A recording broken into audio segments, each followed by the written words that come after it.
everybody, it's Kellen Nitro for Nitro Maniac TV. So Wrestling Unlimited coming at you with another live stream today. Today we're going to take a look at the wacky week that was the WWE sale rumors and where we stand going into 2023 and beyond. And to do this, I got a couple of extra buddies with me here today. We're going to talk to Mr. TL as well. How you doing, Mr. TL? I'm exhausted. Hello, how are you people? I got Moorhouse as well hanging out at That House version 2.0. Still repping the English World Cup squad. And you know what? It didn't happen for you guys this past year, but I got a feeling for the next one. No, let's be honest. I'm just being nice. How are you? I'm doing fantastic. That's good. Right on. It is a crazy week, and we're going to get right into it here. If you want to get interactive with us, please check us out on the chat boxes that are below on Facebook Live, on Twitter, and on YouTube. And you can just leave a comment right now. Like, see, I could go ahead and I can post a comment to all of our stuff saying, hey, put your questions here. And so if I do that, it'll pop up on screen shortly after I make this little change here. And that's that. There we go. That goes across the board. And hey, it'll pop right up on the screen. We'll be able to read it out for you. So there we go. That's how it works. I also want to give a quick shout out to as well to the good folks over at the company that we use, StreamYard. This is a live with StreamYard broadcast. I want to also especially thank a fellow by the name of Mario over at StreamYard, who, if you tuned in last week, our last stream was a little, shall we say, adventurous.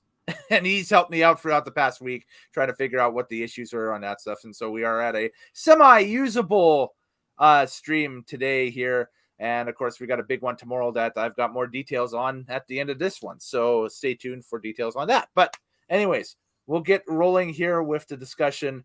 Last week, we talked quickly about this fellow coming back into the fold, Mr. McMahon, jumping back in as chairman of the board at WWE to help facilitate a sale. And this week, man, did the boulder get rolling down the mountain, as to say. So I jacked this from bleacherreport.com. So this is kind of a cool little infographic. And this is kind of a timeline of the past 6 to 8 months where we're at here along the sale route. That's led to, I guess, our first major talking point here, which is Stephanie McMahon resigning from the board of directors and Vince being named executive chairman. But of course, it was business as usual up to June 15th, and then so on and so forth. So I'll start with Moorhouse because we haven't really got your gauge of or opinion on the stuff from last week yet, or anything, or you leading up here. What's your first impressions leading into this? What have you been seeing? From the sidelines, my biggest see here is Vince was really bored in the last 5 months, and just his life is not the way he likes it. He needs to be a guy who's working 18 to 19 hours a day, sleeping 3 hours a day. The rest of the time is training. So this is his power play into not only sneaking back into the company, selling it to someone who can ensure that he can have his retirement job that he wants. So yeah, so there you go. So it's basically trying to facilitate a transition, and by facilitating a transition, it's created all sorts of chaos and confusion and that stuff. And I guess we'll start with the last bit on the timeline here. January 10th, Stephanie resigns from the board of directors and Vince named executive chairman in a move that I don't think we'd ever expect or see.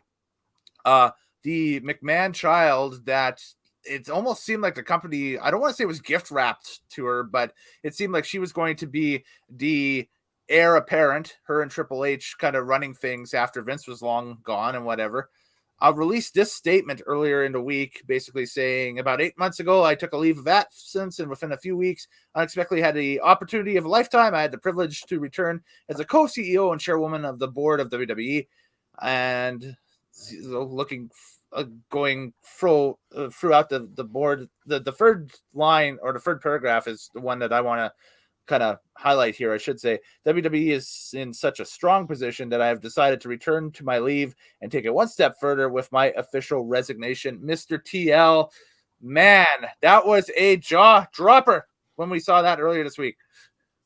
It was also a really funny release that you just read there. It's like, I'm going back to my leave of absence, but more than that, I'm just gonna leave. And then all the top and the bottom is just so disingenuous, company, blah, blah, blah. Mm.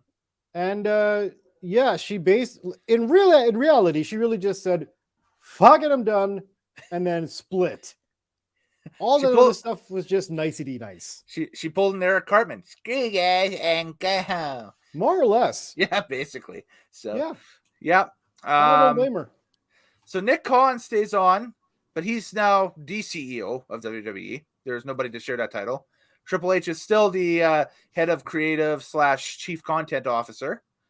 But Vince McMahon, again, back as the big boss at the board of directors and that stuff to help facilitate the sale.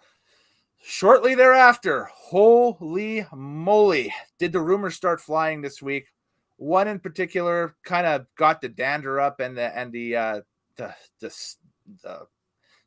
I guess the hair on the back of a lot of wrestling fans' necks went like bling like that, like, oh my God. Saudi Arabia, the public trust of Saudi Arabia, rumored to be amongst the buyers of WWE. And this was a fairly strong rumor, I think, on Tuesday, that a couple of outlets like DAZN and of course Barstool, which I wouldn't, trust any of those sites really for news, because they usually are the ones that break it like secondhand or anything like that. But man, those sites, they basically took the Saudi Arabian news and ran with it. So open floor discussion with that, folks. Thoughts on that? Fire? Is there, if there's smoke, there's fire, or is it just smoke, or is it just whatever right now? I'm kind of waiting for Moorhouse to jump in first, because I had a whole rant that I've done on this part. So let's throw it over to the house. Sure. So with Saudi Arabian ownership, this would ensure AEW becoming the #1 North American organization, which is what their target was. So congratulations. With WB, they'll be worldwide. They'll, be out of Saudi Arabia, but obviously tour around North America, Europe, Asia, South America, etc. The only problem is, will they influence the product with their culture or not? And if they do, that would counteract many of their talent, not some of their talent, into whether they want to keep working on that WWE relationship, or if it's time to look for alternative work options. Mm-hmm.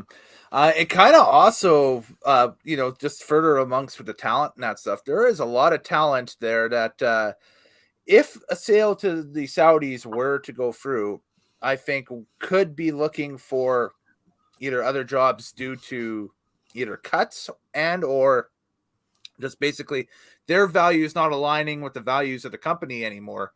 And so they would be out there, including much of the main event scene, or the rumored main event scene, I should say, for WrestleMania coming up this April, with, potentially Kevin Owens, Sami Zayn, a few others, I think members of the New Day as well. I've seen mentioned. Any chance at all, if his health allowed, of a Big E comeback, would probably go out the window. So on and so forth. The list just goes on and on and on. It's a really messy effect. It's a really messy. And the other question is, the women's division be a thing anymore? Yeah, exactly. TL, anything to add? Well, to Morehouse's point, where it's like, would their culture infiltrate the product? To anybody that says, no, that's not possible, we just saw a World Cup where culture of a certain part of the world affected the presentation of the World Cup. Mm-hmm. So not even just the presentation, but how it was run behind the scenes too. So it's possible. And it's not exactly a pretty thing. Mm-hmm. Yeah, just quickly here, we'll get to our first comment of the day that's popped in from Diluted Dante over on YouTube. He says, I think the Saudi rumor was put out to make any eventual buyer look less awful. Okay, that's a very, very interesting way to look By at who? it. That's well, let's look at who the potential buyers could be. If it's like the whole list of it, right? I understand his question. It's like, Yeah. hey, actually, it's not Saudi Arabia. It's only Elon Musk. It's not as bad. Yeah. Exactly. If somebody were to come in, Yeah. like that. But I mean, we talked about this last week, myself and TL as well. But we'll get Moorhouse's opinion on this as well. Is the list of potential buyers reads like a who's who right now of anybody in media. You basically have every single major network in the U.S. You have two major streaming companies in Amazon and Netflix. You have now a foreign government with the Kingdom of Saudi Arabia.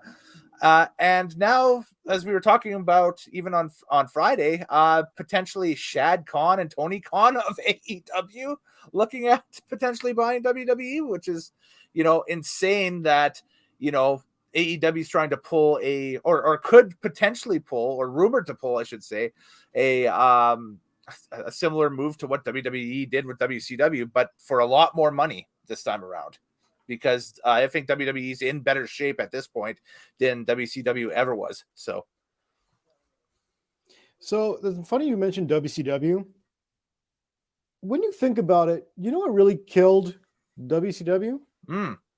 TBS. Yes. Having a network that doesn't know shit all about wrestling take over a wrestling promotion and put people in charge who are their people who don't know shit about wrestling either. Yes. And it sank that company to the ground. Not only that, but also when AOL bought CNN networks, AOL had no interest in wrestling, even before the sales discussions began for the Turner Network. They wanted to get rid of it. They were they were convinced that the wrestle, and I guess kind of sort of correctly, they were convinced that the wrestling bubble had burst and that there was not going to be much of a future in pro wrestling for the next 5 or 10 years or so. And so they wanted to get out from underneath that and use that time. They basically wanted to make TNT like a movie network type thing with basketball. That's it. That was going to be like their big thing going forward. And TBS was basically going to be, sitcoms and comedy and reruns and Fresh Prince marathons and stuff like that. Family Feud all the time. Family Feud all the time with every host, Ray Combs, Steve Harvey, you name it. But on the bright side, the people who are trying to buy the company now are not just going to buy it so they can quash it. They're trying to buy it so they can, get money off of wrestling. Yeah. Yes. So it won't be like an AOL Time Warner merger incident this time. But you do have to keep that in, WWE has to keep that in mind when they're selling. Is the company they're selling to in the process of doing any kind of weird merger like that? Right. Exactly. That's a good question, because I did read an article earlier this morning about Fox's lack of interest right now in the SmackDown product, and it's on the chopping block. Which is strange because that product, even though that the creative, for half of its lifespan or, 3/4 of its lifespan has been questionable, routinely gives Fox some of its biggest numbers that it sees during the week. I think like the only things that are bigger than SmackDown are NASCAR races and the NFL obviously. So, but the question is, it's not how many viewers they're getting for SmackDown, it's how much money they're losing for SmackDown. Okay. I think Ratings the totals were versus around cash. $230 million they've lost since the SmackDown deal started. Fair enough. Ooh. Yes. Okay. Wow. That's a lot. And I think a few of the promises that WWE has made to Fox when they picked up SmackDown haven't been fulfilled yet. Like we were supposed to see. I remember when the hype was around the announcement. That's it was like every match, every week on SmackDown, every main event match is going to be a pay-per-view caliber main event, and something that there's going to be micro builds and exclusive storylines and this, that, and the other. And we really, just due to the either due to the pandemic or shoddy creative or whatever, we've only maybe seen that maybe a handful of times. That's about it. So I don't think you could put that in the pandemic. I thought Fox bought them when they got people back. They weren't in the Thunderdome for Fox, were they? Yeah, they were. Fox is fine. The problem was WB ended up putting too much attention on Fox, And NBC got upset because they're like, well, now our Raw product sucks. You know, you guys are putting too much effort in SmackDown. So they've tried to balance that up. But now because of balancing up, Fox is like, hey, guys, why are you taking these talents away from us? I thought you liked us. Yeah. So it's you're married to two competitive networks. That's the problem. Yeah, that was always going to be the issue going forward, the way that this current television structure was going to be.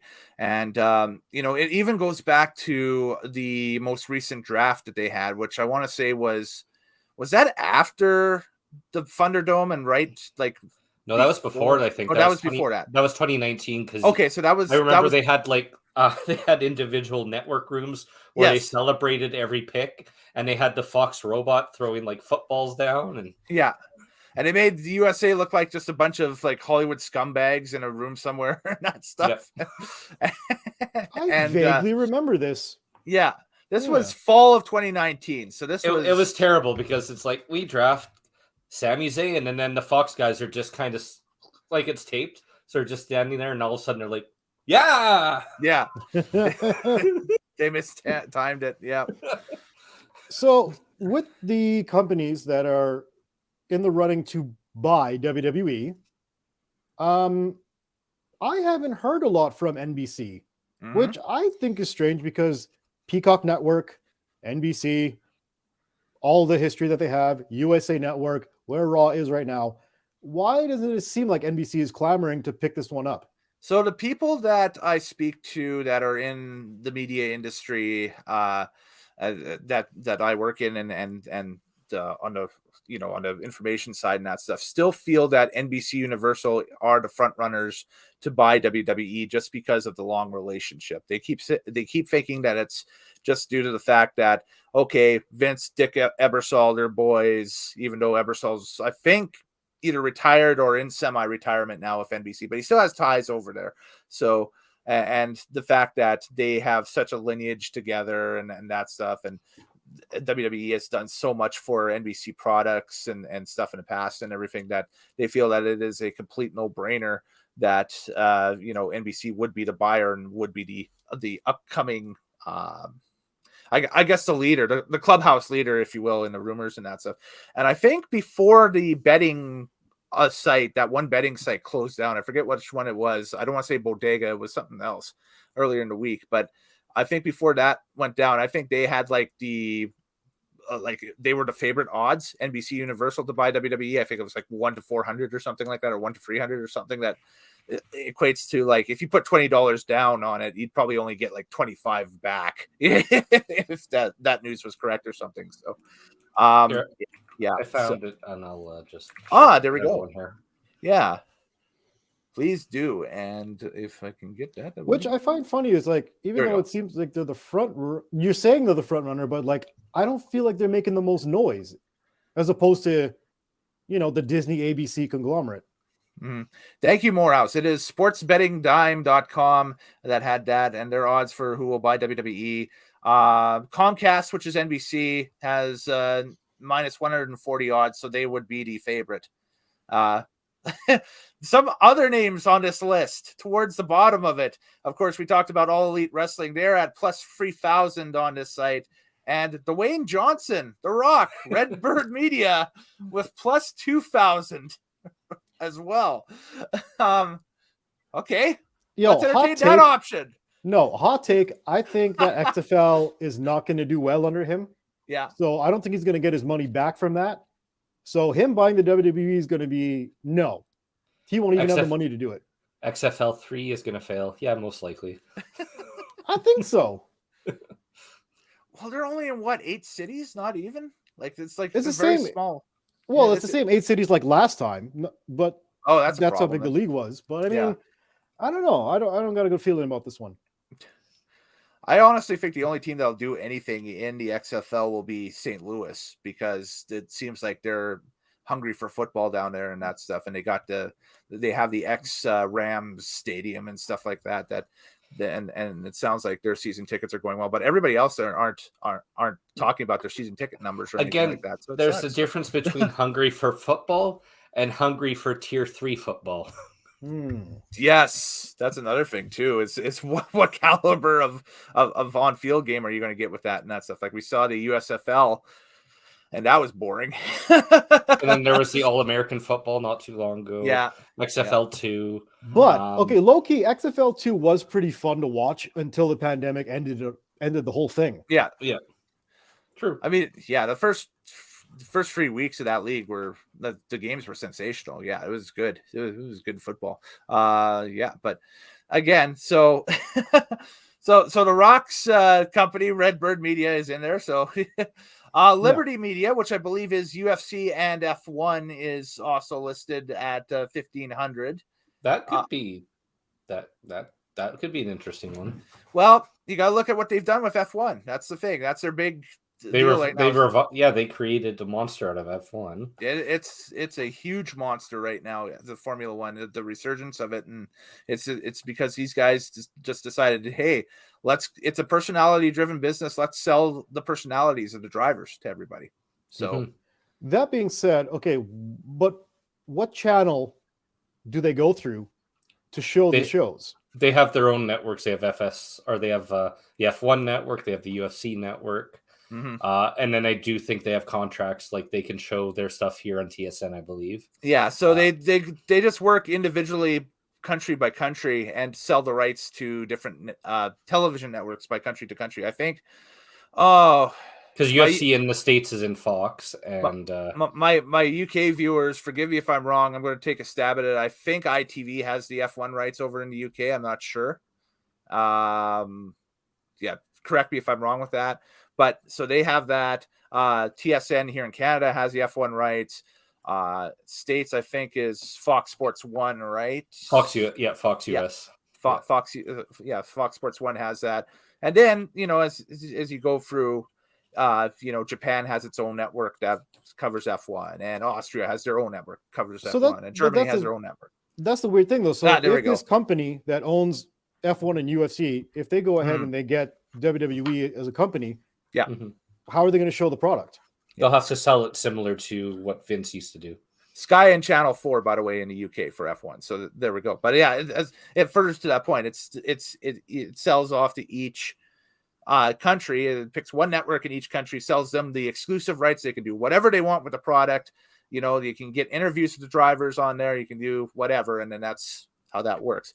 So that would probably be, if they were to pick up WWE, that's how they would probably work. WWE would be very similar to how WWE has worked in the past, like in the late 90s and early 2000s, where, we remember the off the record days here in Canada with Michael Landsberg getting exclusive interviews with, Stone Cold Steve Austin and Chris Jericho and so on and so forth, on for exclusive stuff. Right. So I think that's their big thing is they are very good at showcasing personalities and how that works in that run. Okay. So who else you got in the run in there? Warner Brothers Discovery, which is very interesting on that end. They are tied with the same odds right now at the moment with Liberty, Redbird, and All Elite Wrestling at plus 1,500. So no chance Brothers, in hell. I can't see the WWE running on Discovery Channel. Yeah, you don't see a lead in of Street Outlaws, followed by Monday Night Raw, followed by whatever. Followed by those catfish shows, yeah. The catfish shows, yeah. Or the WWE version where they catfish their own wrestlers. Ooh. To Catch a Predator, Celebrity Edition. Wait, does Discovery still do nature shows? Yes. No, they do nature and all the TLCs and Food Networks now, and Discovery now is more. How would you explain Discovery, Moorhouse? It's like trash TV with some reality. Sure. Oh, wow. It's changed quite a bit from what you remember. Yes. Damn. Yeah, their big show is that 90 Day Fiance. What? Yep. Holy crap. Yeah. And then what happened to the zebras and shit? They do kind of the blue collar. They're on like Discovery 3. They do kind of the blue collar stuff, like blue collar reality TV shows too, where like, you know, you have the Deadliest Catch type stuff, and then you know, if you like cars, they have that huge Discovery Velocity network that's all you know, basically reruns of Street Outlaws, No Prep Kings, which are both racing, kind of drag racing centric series that are on there. A lot of custom car building stuff and so on and so forth with automobiles. That's kind of like their big thing too. So yeah, I don't think it's like on paper the fit just doesn't seem there, but you never know. Yeah. So if it would be like, I was gonna say, it'd be like the time that NHL was on OLN. Yeah. What the hell was it doing on that channel? Well, that was basically just a placeholder because they knew OLN was going to change to Versus, right? So, or ECW Wrestling on Sci-Fi Network. Yeah, that made no sense. That makes no sense. Even today, you look back on it, that makes zero sense. Yeah, absolutely.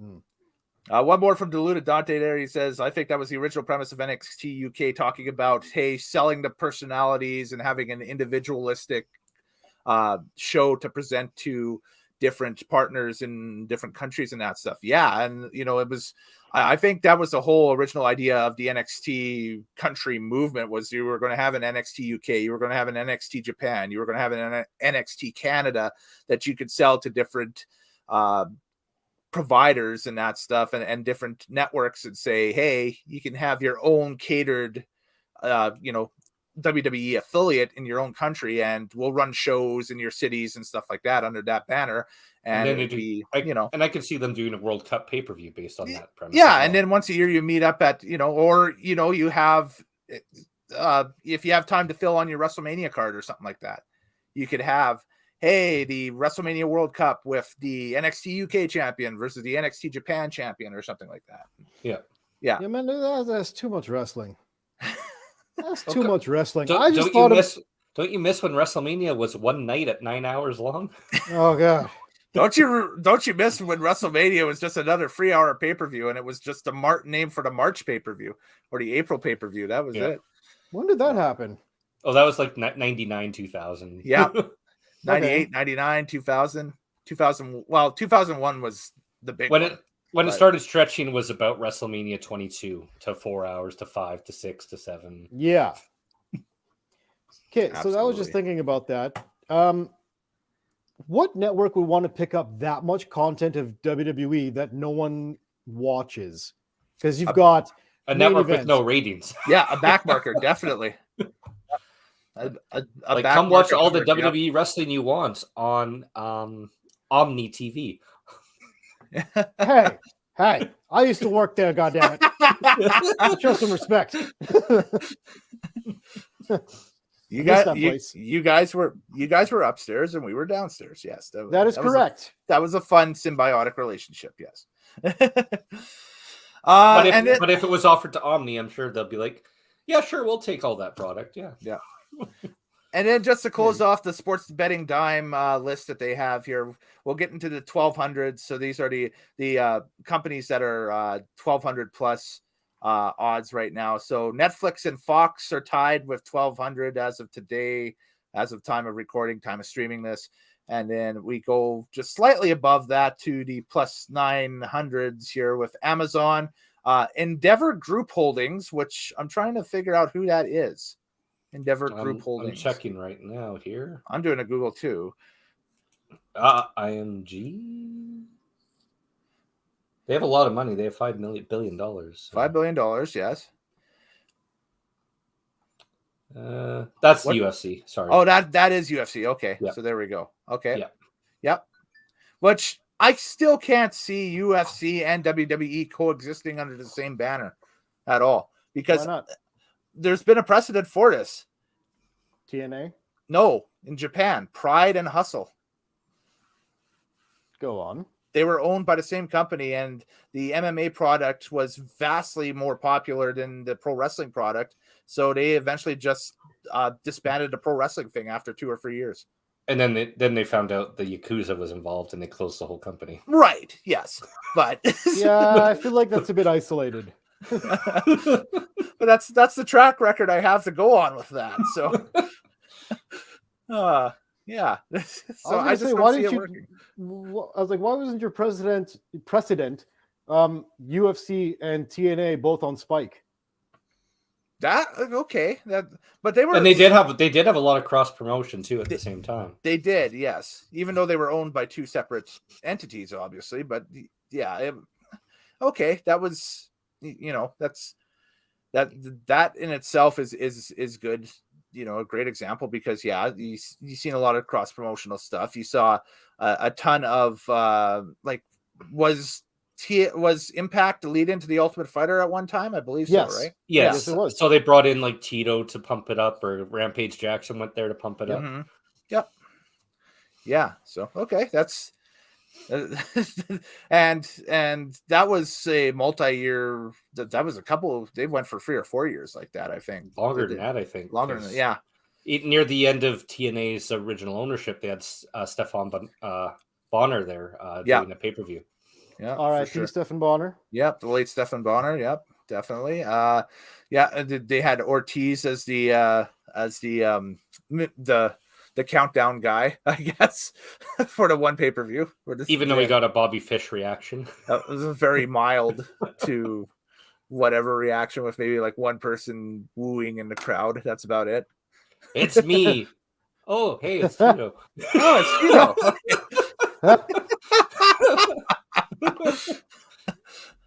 So the creative didn't really have too great of a time with the creative with that relationship. That's Hey, I have a question for you. Mhm.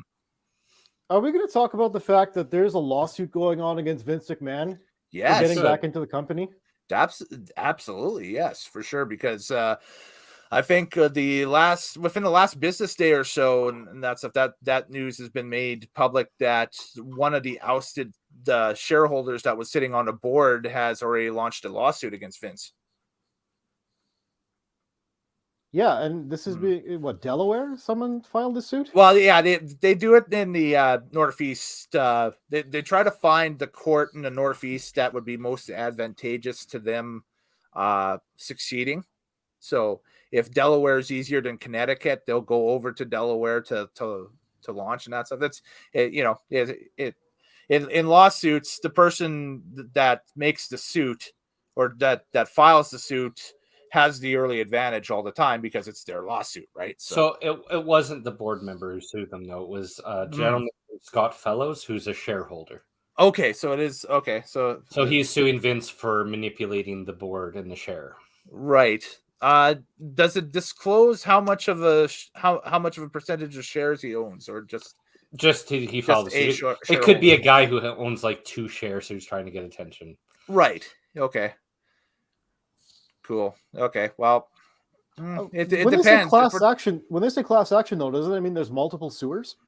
He's probably trying to recruit multiple. He's recruiting. Yeah, it's a gentleman named Scott Fellows who's submitted all the paperwork to start the class action lawsuit. Uh-huh.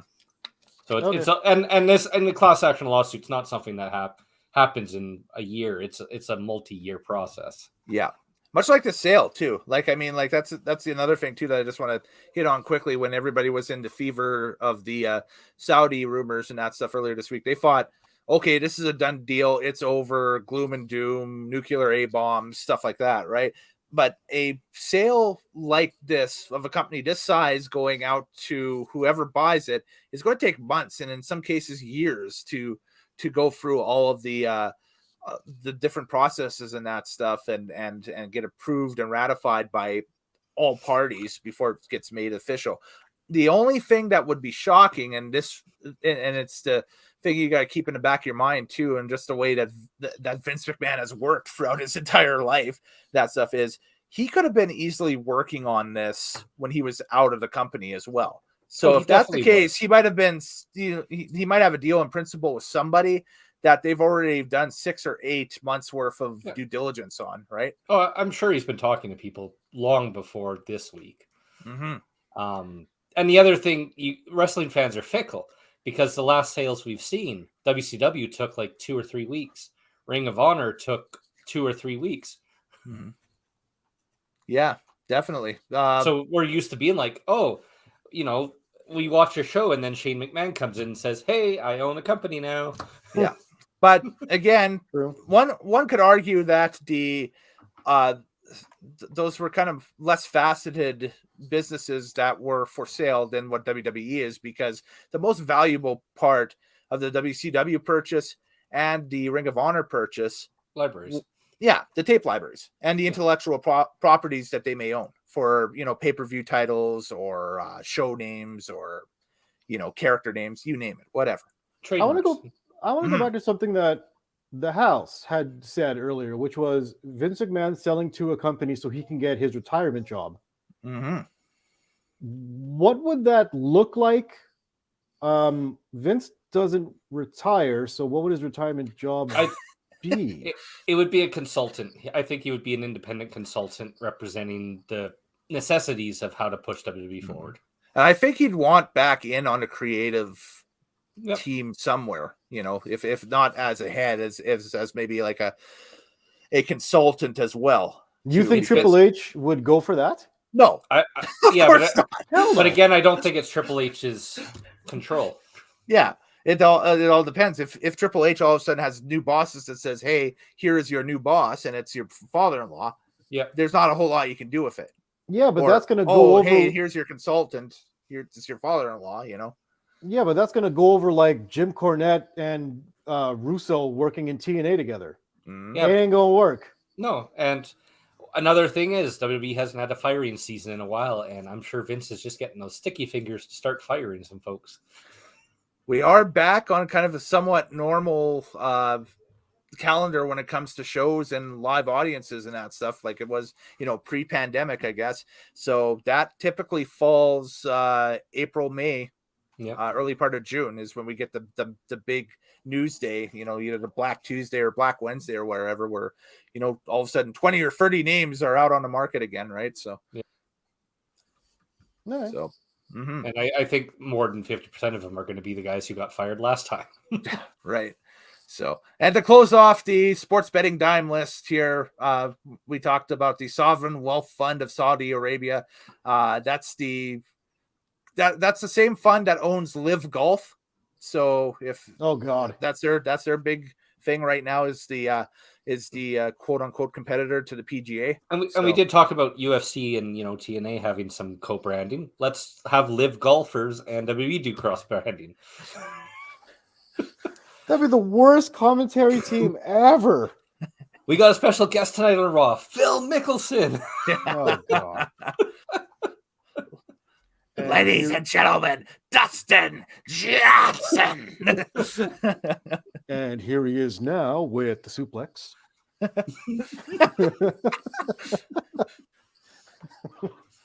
Just no. Marco. Wait, is Shaq Porter live or no? Not Shaq. Barkley. Or they were trying to get him and they couldn't. I don't believe so. I think Barkley is still TNT, is he not? And he's going for the pin. And there we go. 2, 3. Look at that. A fantastic pin there. Oh, sensational contest on the third hour of Monday Night Raw this week.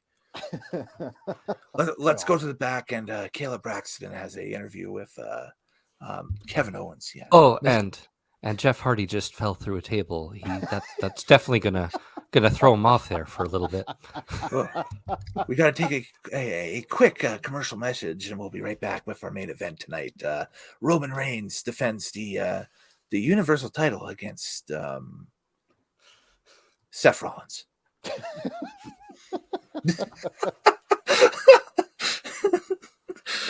Oh God! Each wrestler gets a caddy. Oh, ladies and gentlemen, Kerwin White. Yep. And Chavo has employment for the rest of his life. There we go. Has an evergreen deal. He's now the Undertaker. Exactly. Mm-hmm. Oh yeah, no. So let's just hope that doesn't go through. Yeah. Well, I think I think amongst the concerns too is just the sheer annoyingness that that is perceived with the Saudi government with the knowledge or with knowledge of the product, because these again are the people that wanted Yokozuna to come back for the Greatest Royal Rumble back in 2018 or whatever it was. Of course, they didn't do their due diligence that Yokozuna has been, well, dead for 17 years. Yeah, the prince's wishes was the Yokozuna and the Ultimate Warrior. Yes. Those are the two guys he desperately wanted to see. Oh God. I Can can't. we please hope Saudi does not buy WWE.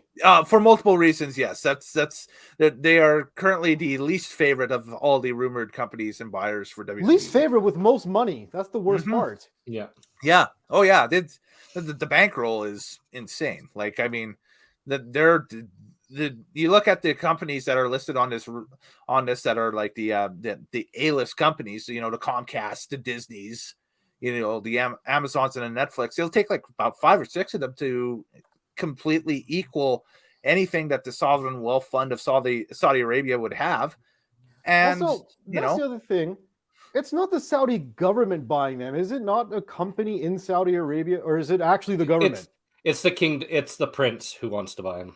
Oh, son of a bitch! Yeah, he's the same guy that's basically the catalyst for the 2 Saudi exclusive pay-per-views that WWE runs every year. Yep, you know, and one he's in the spring, one in the fall. And he's the one who's also, you know, been guilty of espionage crimes.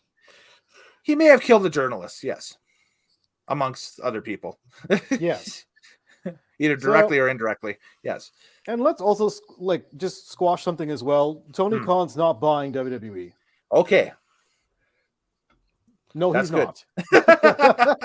Because yeah, thinking about that too. If AEW does buy WWE, then that's the whole WWE buying WCW scenario in 2001 all over again. You have probably a few wrestlers on both sides out of work after that. The paperwork on the WWE deal does say AEW, but it's Shahid Khan, not Tony. Oh God. Imagine both Khans just going head to head with wrestling. Khan versus Khan wrestling. Oh, well, it kind of is right now with Tony versus Nick. But yeah, but what does Nick do? Yeah. What does Nick do? Nick Khan? So he is the COO. So he would be the chief operating officer, I guess. Yeah. So he'd be the second in command to Vince right now. That's what I mean. But how does he affect the product, or does he at all? I think Vince tells him things, and he's like, "That's a good idea, Mr. McMahon. Let's go do that." Yeah. So Bruce Pritchard. Yeah, but basically, with more power and younger, and a little bit younger too, because I think Bruce is getting up there in age and that stuff, and he's probably looking, honestly, from the sound of things, maybe stepping out of the business again. So the Patterson did that. Kevin Dunn does that. Is he still there? They didn't get rid of him yet? No, he's still there. He was apparently he was at the secret meeting yesterday. Yeah, secret meeting. Yeah, that's another thing. There was a all hands on deck secret meeting with talent prior to SmackDown yesterday in Green Bay. Basically, Triple H gathering everybody together, saying that the day-to-day operations of WWE at this point still remain the same. That he remains in charge of creative and all the creative decisions and blah blah blah blah blah. And don't believe everything you see. So, yeah, well, I mean, in their side of things, it's just like, what do they care what happens up top unless it affects them directly? And again, it's those specific wrestlers that would be affected that have ties to that, you know, the Saudi Arabia relationship. Mm-hmm. In that case, yes.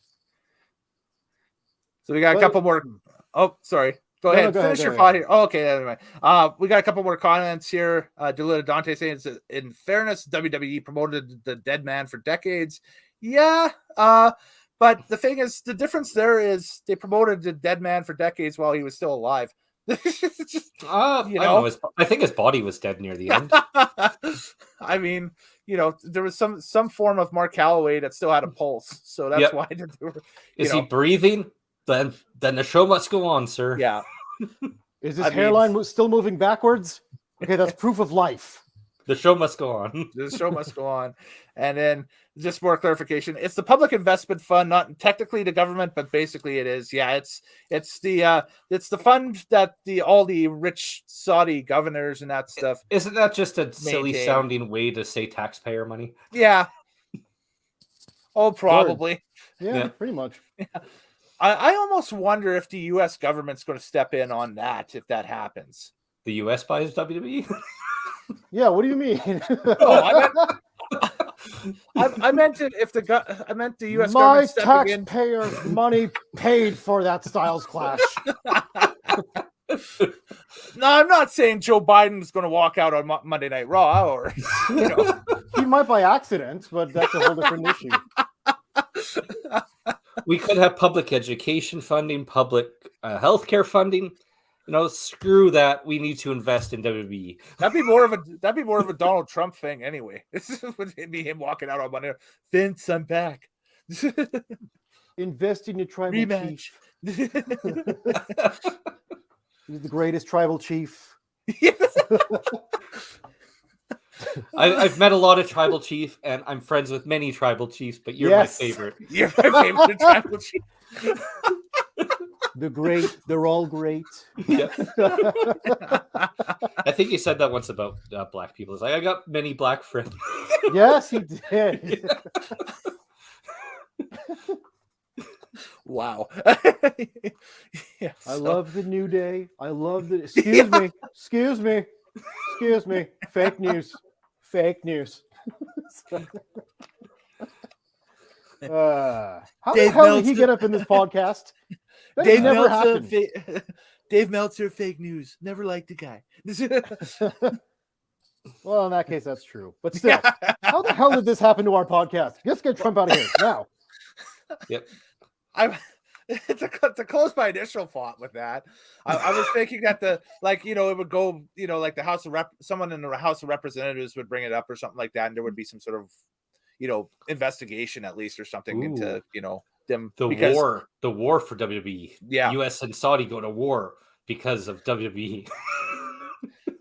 Ironically, our live stream tomorrow is about the 1991 Royal Rumble, so looking forward to that. That's going to be a lot of fun. Looking forward to that too. Yeah, that's going to be a blast. We're going to have our old buddy Craig Frazier jump back in again. He's done a ton of research on the 91 Rumble, so so it should be a good watch, definitely, for sure. So tune in. It'll be 7:00 Mountain tomorrow. We'll do a quick plug at the end of this podcast for that. But anyway, and just to close off the list, still remains, NBC Universal under the Comcast banner and Disney as your favorite, or as the betting favorites here, with the, like I said, the Dash 140 and the plus 350 on buying WWE. Let's explore Disney for a second. Obviously, you wouldn't put WWE programming on Disney Plus proper, but you'd probably put it on one of the sub sites like ESPN or ABC or something. ESPN would absolutely get it. They have a terrible amount of channels. Mm-hmm. They could fill all that content very easily. WWE Raw on the Ocho. Yep, exactly. It would be on the Ocho. But actually, for basically everything that's on Peacock, would they be able to switch that over to Disney Plus? They would have to be a transition period. There would be a transition period, obviously, and that's and for that. And I think that would also be another question about the international rights too. Like in Canada, for example, Rogers owns the WWE rights in Canada. Would they have to change to, or would they have to sell those rights to Bell, which is TSN, which is ESPN, basically? No, not necessarily. Because the NHL, their home is Sportsnet here, but in the States it's ESPN, which is the TSN affiliate. Right, and Sportsnet broadcasts games from ESPN all the time. Yeah. So using that logic, yeah. Okay. Yeah, you're right. It is specific country to country, but I guess in terms of these talks, this is specifically American because that's who they're going to sell it to. They ain't selling it to WWE to Rogers. No. Although, no. Yeah, could you imagine? Yes, exactly. So, I was trying to imagine, but there's nothing funny. Like the Live Golf was hilarious. Selling to the Saudis was kind of funny. I just imagine Seth Rollins in a goofy ass suit laughing for no reason. But I got nothing to run it. Not like Welcome Mickey Mouse. What? Welcome to WWE Raw. You know that they would pull that off as a spoof or as a Ladies and gentlemen, Brock Lesnar. Bobby Lashley, everyone. let's go backstage to Goofy. Gosh. Gosh, Brock, are you going to be able to do this match? God. You're fighting Roman. Well, okay, that was actually, you know what? Wrestling is cartoony. Mm-hmm. So no, it's not much of a stretch. I don't know. So the Luna Dante continues or has another comment for us here. Am I right that the Peacock deal is worth $500 million a year? If so, it doesn't seem too steep for Comcast to buy outright. Yeah, that's the thing too. Is that the front runners, at the top of this list here, the free front runners are loaded with cash. Mm-hmm. I mean, Amazon is loaded with cash too, obviously, and the same with Netflix. But you know, the Saudis, Disney, and Comcast all are. We're talking mega, cajillions of dollars here on the different levels. You have Comcast has their own stations, their own networks, easy fit. Yep. Disney has their own stations, their own networks, easy fit. Yeah. Saudi has to negotiate with TV networks to find homes. That's the thing, exactly. Endeavor, same thing. Amazon, same thing. Yep. Netflix, same thing. Yep. Fox, I have TV channels. Yeah.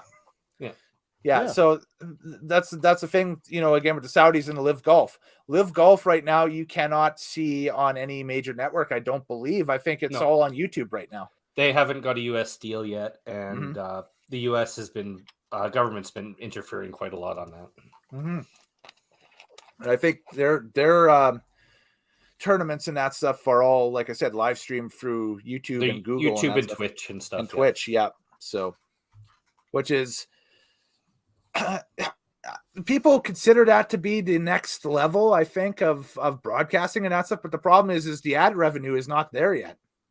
For that. No, not at all. Their ad revenue for a multi-million-dollar production at a golf tournament and that stuff is the same as you and I and Moorhouse, streaming right now on YouTube. That's the same amount of cash that we're getting, But what they lose in straight up advertising, they try to gain in subscriptions, paid subscription. Yeah. So they would kind of be like DAZN, where you'd have all this content, but you have it behind a paywall. Yep. Mm-hmm. I don't know if WWE would be able to survive like that. Yeah. Well, its talent has proven that it can survive off of paywall stuff, so much to the point where they've actually let talent go because of the paywall. One very attractive lady.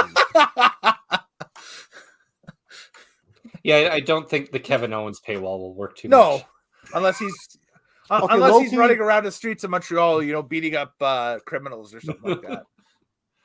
I don't know, man.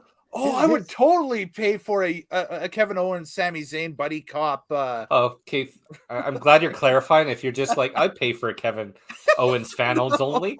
Whoa! No. Okay. No. Yep. That took a turn. No, I meant like a buddy cop thing where they just run around Montreal or something like that, catching predators or something. So you want a Kevin Owens, Sami Zayn reality show or scammers or something like that, where they're hitmen, vigilantes. Let's just put it that way. So, what episode do they realize that they don't actually know how to fight and they get killed? I don't know, when they run into the illegal cigarette cartel, much like Dino Bravo did back in the early 90s. You are aware Montreal does have many crime families. I would not want to be a vigilante in Montreal. Yeah, no, exactly. That's what I'm saying. I'm like, there we go. Just sounds like a disaster waiting to happen behind a paywall. Yes. Well, there we go. There's the exclusivity right there of the paywall. That's what you would see. So, yes. Yeah, I don't see WWE surviving that. No. If people have to pay to watch their stuff exclusively, I mean, pay-per-view numbers are down? Mm-hmm. Peacock down. Network, which I think only exists in Canada. Peacock WWE Network. I think is only in Canada and Australia. Yes, I don't believe. Maybe UK. I'm not sure. No, UK's sold. Oh, UK sold. Okay. Anyway. Yeah. All right. Yeah, because they left Sky Sports finally. Oh, yes, that's right. Okay. Yeah.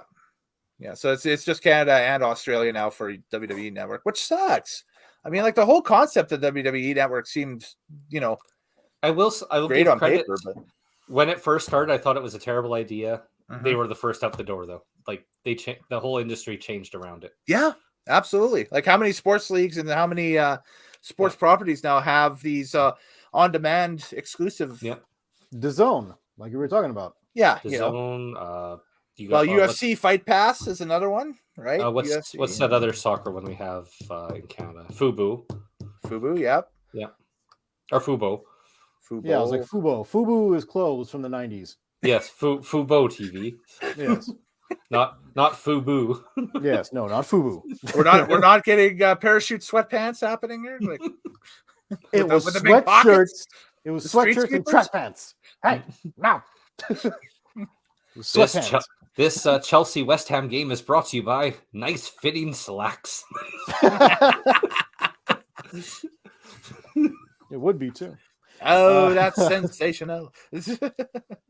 So, there's our answer. I think. yeah, there we go. There it is. UK still has a network. Raw and SmackDown are on BT Sports. Yes, I knew there was a shift over there. I just it's to remember the players and that stuff and everything. It gets kind of convoluted at times. But yes, okay. So UK, Canada, and Australia still with WWE Network. Everybody else is done on the Peacock. Yeah, is on Peacock. Okay.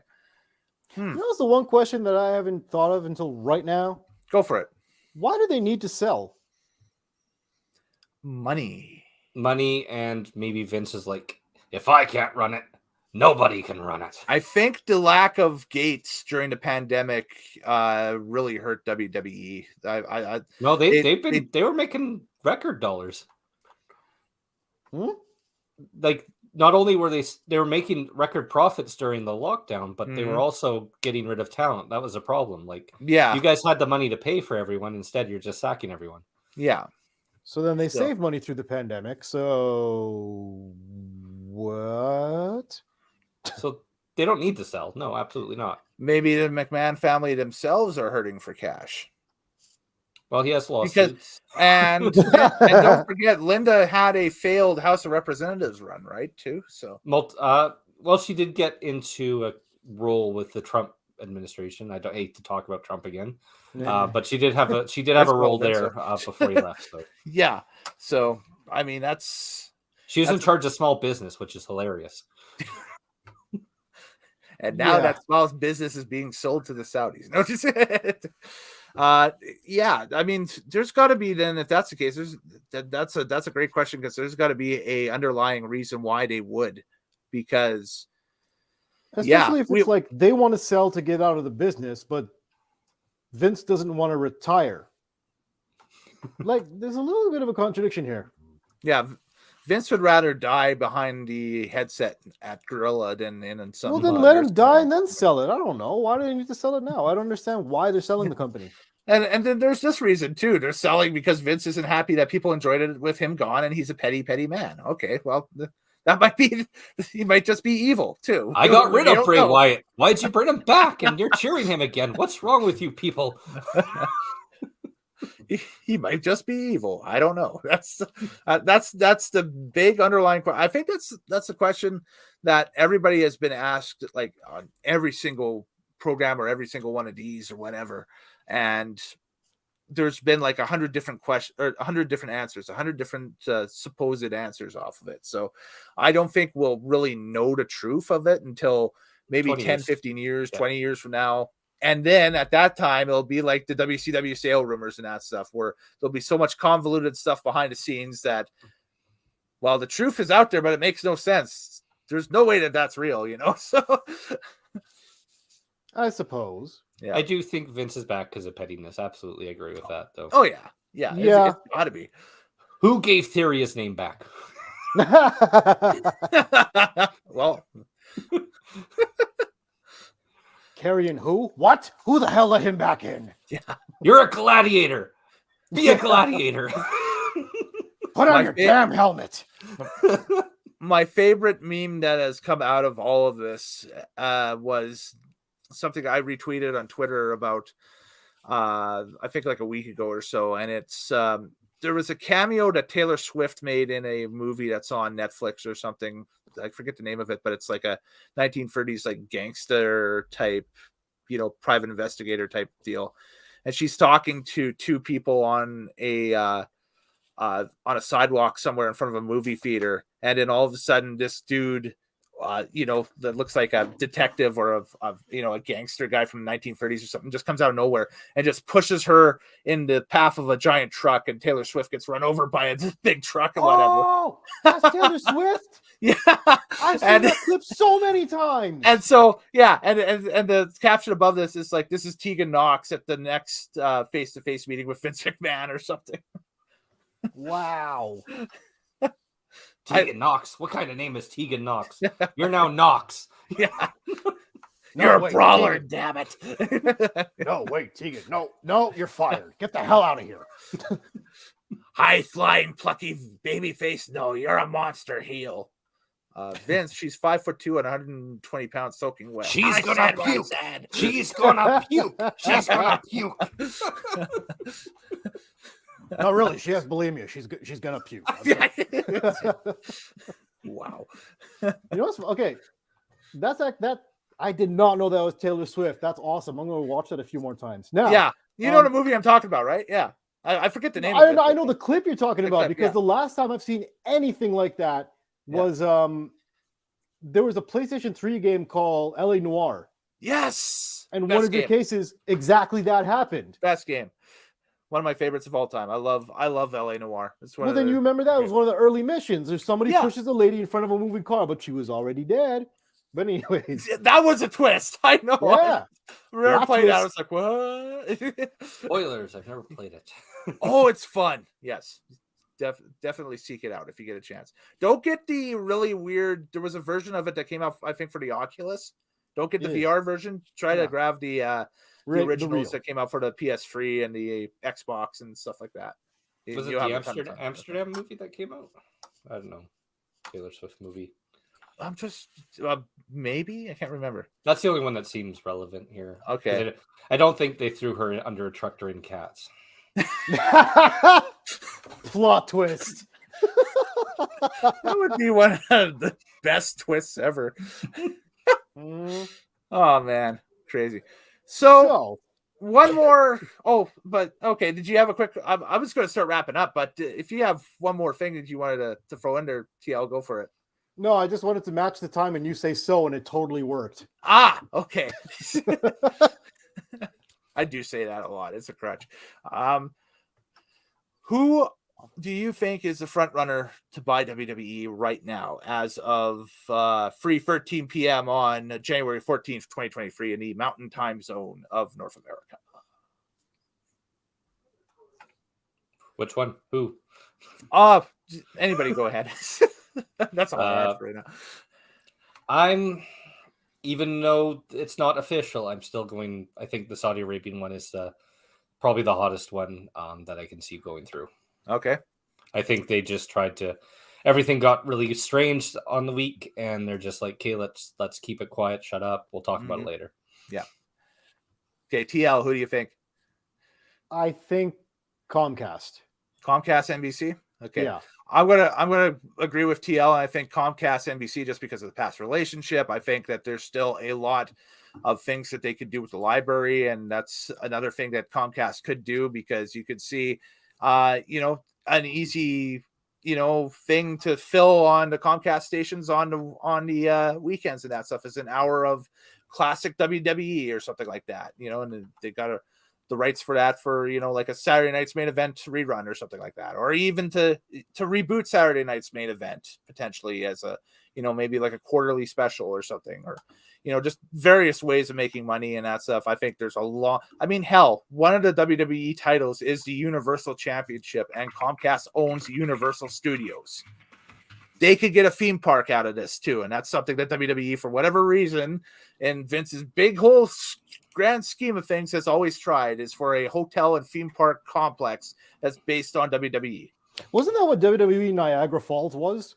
That was supposed to be supposedly something like that. That's why they bought the hotel complex in Vegas as well back in the day. I'm also cursing you now, Kellen, because now I have obsession in my head because of your Saturday night main event. And emotion, reference. yes. Saturday night's main event. the promos in front of the green screen, and then the badly edited 80s. And then Hogan going like that. Yeah. Cut out.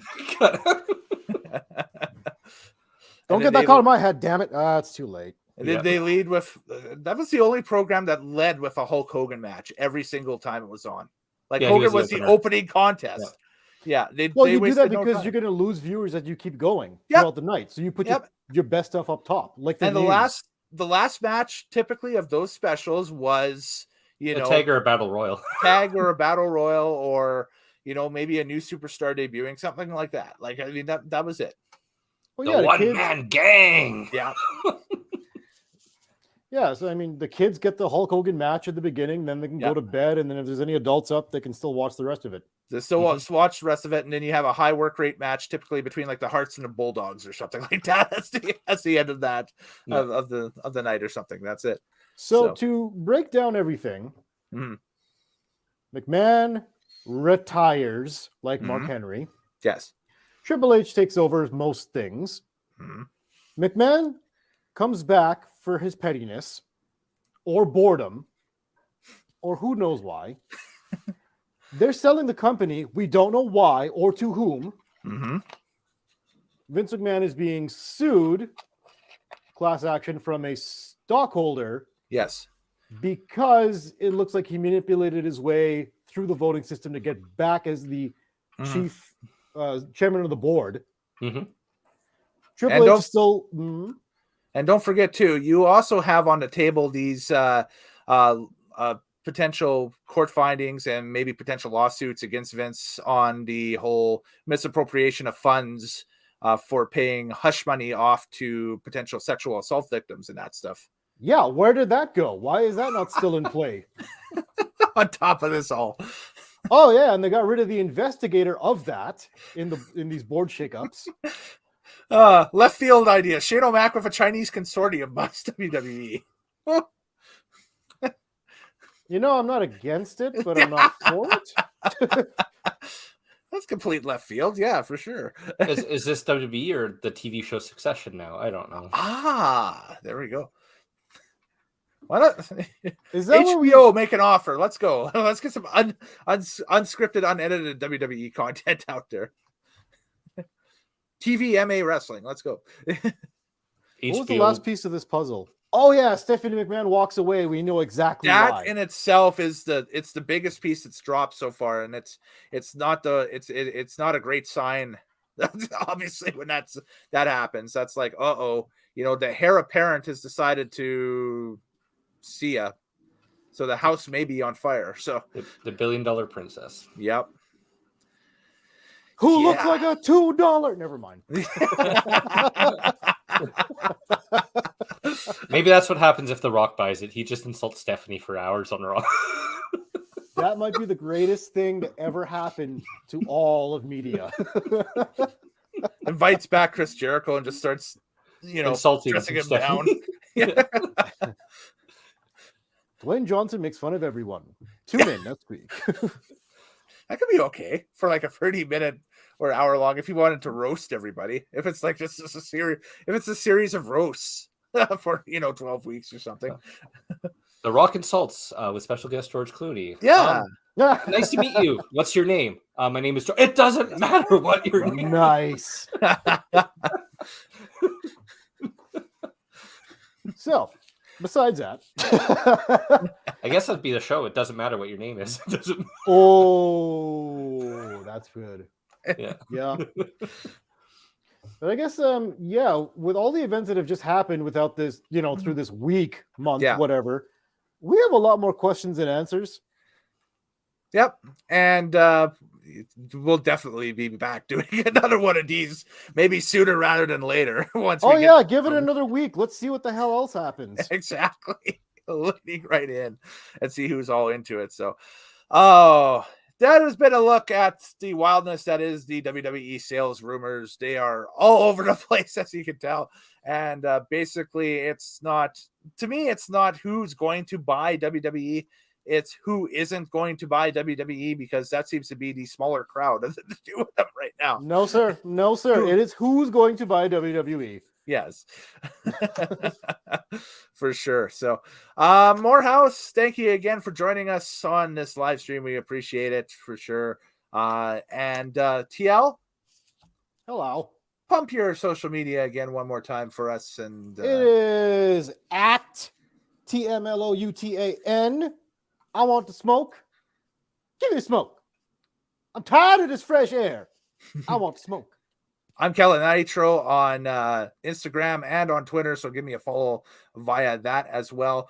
And we got a big thing coming up tomorrow. TL, we'll talk to you in about 24 hours time, because we've got a really, really neat show coming up tomorrow. It is the first time ever we've gone live with one of these. Typically these are pre-taped, pre-edited type things, but we're going to do a classic Nitro take on the 1991 WWF Royal Rumble from Miami, Florida. It was January 19th, 1991. That will be tomorrow night at 7 p.m. Mountain. Craig Fraser is going to join us. If you remember Craig from the Christmas show, and you should, it's going to be a wild time for sure. And we've all done our little research into it, into the pay-per-view and that stuff. And we're going to tell you our thoughts on the 91 Rumble and kind of just take a look at it. And it's going to be a fun time. It's going to be a great stream to kick off your week and kind of, wrap up the weekend all totally. And again, 7 p.m. Mountain. Set your reminders. The live stream window, I believe, is up on YouTube, so you can set your little reminder. Click the bell, share this link around and that stuff, and tell your friends about it. And come on back and check us out. And I'll also be available on the video on demand afterwards. But please come to us live, because we have questions, or we'll have the question chat up and running. So we'll be able to answer your questions, is what I'm trying to say off of that. And yeah, you can come in and ask different things for sure, and we will try to give you our answer. So anyways, Sergeant Slaughter and the Warrior. Yes. Oh boy. Oh, we will. We will. We will. We will. We would definitely talk about Sergeant Slaughter and the Warrior. We will talk about that. We will talk about a no-show in the Rumble match. We will talk about we will talk about several other things with that. So it's a classic show. It's going to be a good time. I think that's also with the Rockers and the Orient Express that had a great match. They have a great match. Then yes, we'll get to that tomorrow. We'll get to that tomorrow. Come check it out tomorrow. Yeah. Yes, absolutely. Woo. And remember, it's the new Orient Express. It's not the Orient Express, and I will explain more tomorrow about that. But anyways, later days. Happy wrestling watching, folks. We'll talk to you next time here on Nitromaniac TV's Wrestling Unlimited. Do take care. And remember, suss out the story before, reacting to it. That's about it. I've seen a lot of premature reactions on the WWE sales rumors this week and that stuff. And just, take a look at it. And if it doesn't seem like it's coming from a credible source, it probably is just rumor and hearsay. So, don't get worked, or don't work yourself into a shoot, brother, as Hulk Hogan would say. So later.